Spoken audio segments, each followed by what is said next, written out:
What's going on, everyone? It's favorite YouTuber Playboy Gamer 16 back on another video. In today's video, I'm doing a review of the Marvels movie. And first things first, I'm going to say there will be spoilers. I'm going to spoil the movie. So if you don't want spoilers, I'd say go ahead and leave. But to get it started, I'll definitely say this is one of the more of the people are probably not going to go see this movie. I've told a lot of people I've watched it. They said I'm not going to see it because I was like, I'm not going to spoil it for you. A lot of people said they're not going to see it. I don't blame them. I will say, let's start off with some of the good things. Kamala Khan is she's a really good character in this movie. She's a good character in this movie. I like her interaction and how she does everything. I'll say it like this. The main trio of, Captain Marvel and Captain Ramos and Miss Marvel, it's not a bad, trio.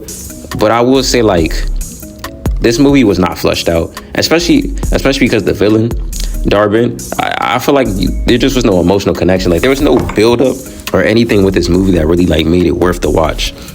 And it was so fast. It was a very fast movie. And that's one of the things I have on the knock of it. Because I'm glad it wasn't too long, because if it was too long, people would probably say it was even worse. But it was too fast. That storyline got fleshed out too fast. I was 35 minutes into the movie and I was already questioning what's the plot. How does any of this relate to anything? I couldn't tell you what the actual plot was 35 minutes into the movie. It seemed like things just didn't make sense. How the power switching thing at the beginning of the movie did make sense. It makes sense why it happened, but it didn't make sense how it just kept cutting. The cuts were very weird at times. And the villain at the end, Darben, so it was a very cop-out ending too. Actually, I'm all over the place. Let me just be more linear. So the movie started off, they touch the portal, the players get interlinked. The Darben has the other band. She's trying to get the other. Well, she's trying to get the other one. And then they start switching powers, things like that. I will say, Secret Invasion had nothing to do with this. At all. Samuel L. Jackson was pretty much useless in the movie. Other than a couple comedic standpoints, he was pretty much useless. I feel like Valkyrie was in the movie, but I feel like Thor could have been in it if Valkyrie was in it. The Kree and the Skrulls. The Skrulls, that's the thing I don't understand. There were Skrulls on a planet that they were living peaceful harmony, right? And it seemed like everything was fine.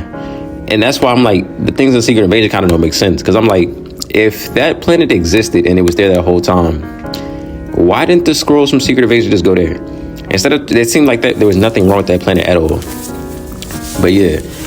And then I will say, I like the dynamic how Miss Marvel and Kamala Khan or Miss Marvel and Captain Marvel worked out, because she was so pressed to meet her, and when she finally met her, it wasn't everything she thought it was. It was a lot of character building. The movie overall, I would say it wasn't bad, but I would say the ending was the best part of the movie. And the villain, bro, Darben, they beat her. They basically had her beat. They had a formulated strategy. They took the time to learn how their powers work and how to power switch, and they had her beat. There's also a dance thing before a dance and singing thing before that part, but I feel like everybody's gonna hate that. I really feel like this movie was just more or less just here, just drop it, get out the way, and we're just gonna start over. But the end was the best part of the movie. The ending was legitimately the best part of the movie. At the end, Darben got both the bands. She got both the bands, and it ended up killing her though. That's the thing about it. It ended up instantly killing her. And I'm that was so anticlimactic. She didn't even get to do anything. She tore open a space in another reality, and then it killed her. And then Captain Ramos, Miss Marvel, and Captain Marvel had to essentially work together to close the hole. And then Captain Ramos went across it. And then, see, this is why I say the ending was the best part of the movie, because the post-credit scene had X-Men in it. At the end of the movie, Captain Ramos was in another universe where her mom was still alive. And it was, forgive me. I believe his name is Man Beast, the blue man from the X-Men. Forgive me. It's been a while. Let me see. I'm gonna look this up real quick. Yeah, it was Man Beast. Yeah, it was Beast.